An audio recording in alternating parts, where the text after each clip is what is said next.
Crimes contra a organização do trabalho. Competência da Justiça Federal? Eu sou Inesio Marinho Júnior, juiz federal e professor, e neste vídeo eu vou te mostrar como a jurisprudência do STF e do STJ está tratando essa questão.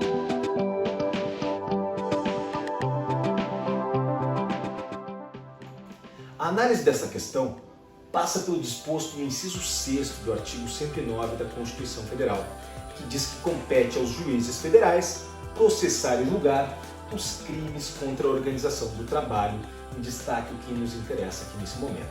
Então a Constituição diz que compete aos juízes federais processar e julgar os crimes contra a organização do trabalho.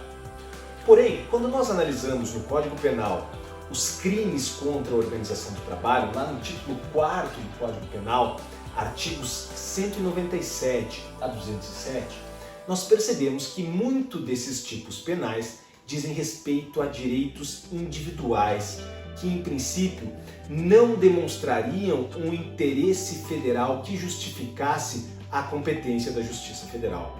E a jurisprudência do STF e do STJ foram evoluindo no sentido de que a competência da Justiça Federal nos crimes contra a organização do trabalho previstos lá no título 4º do Código Penal serão da competência da Justiça Federal apenas quando transcenderem os interesses individuais dos trabalhadores.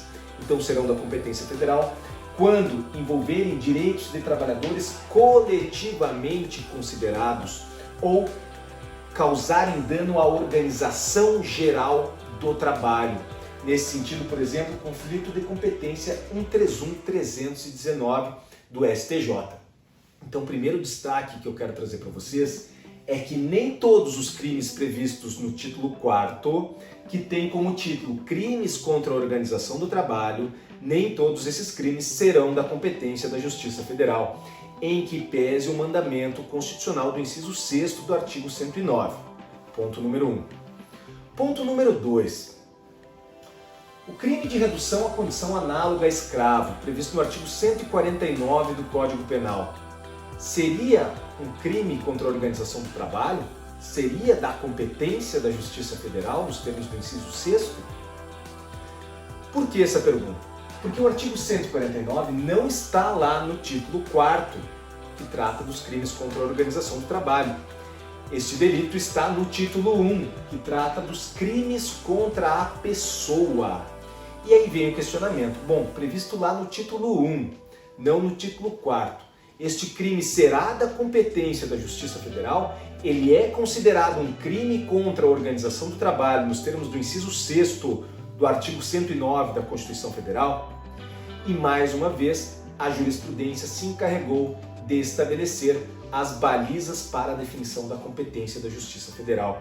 E tanto o STJ quanto o STF se orientaram no sentido de que sim, a Justiça Federal é competente para julgar o crime de redução à condição análoga a escravo. Veja, por exemplo, esse julgado aqui do STJ, que diz que com o advento da Lei 10.803, que alterou o tipo do artigo 149 do Código Penal, passou-se a entender que o bem jurídico por ele tutelado deixou de ser apenas a liberdade individual, passando a abranger também a organização do trabalho, motivo pelo qual a competência para processá-lo é via de regra da Justiça Federal. E isso se reflete também no entendimento do Supremo Tribunal Federal. Então, segundo ponto, sim, a Justiça Federal é competente para processar e julgar os crimes de redução à condição análoga a escravo. E isso vem sendo cobrado nas provas de concurso público. Vejam, por exemplo, o que foi cobrado na prova de juiz federal do TRF da Primeira Região, prova aplicada pelo CESP.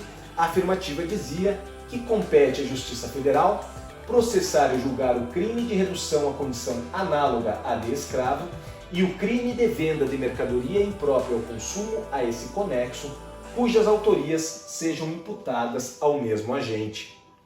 Para que vocês respondam essa questão, eu agrego aqui a súmula 122 do STJ, que diz que, havendo conexão entre crimes da competência federal e estadual, prevalecerá a competência da Justiça Federal. Então, vocês conhecendo a súmula 122, conhecendo o entendimento do STJ e do STF a respeito da competência para processar e julgar o crime de redução à condição análoga à de escravo, vocês responderiam tranquilamente a questão cujo gabarito é verdadeiro.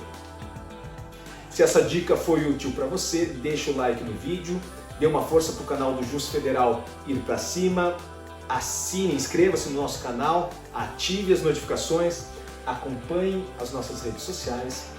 Bons estudos e até a próxima!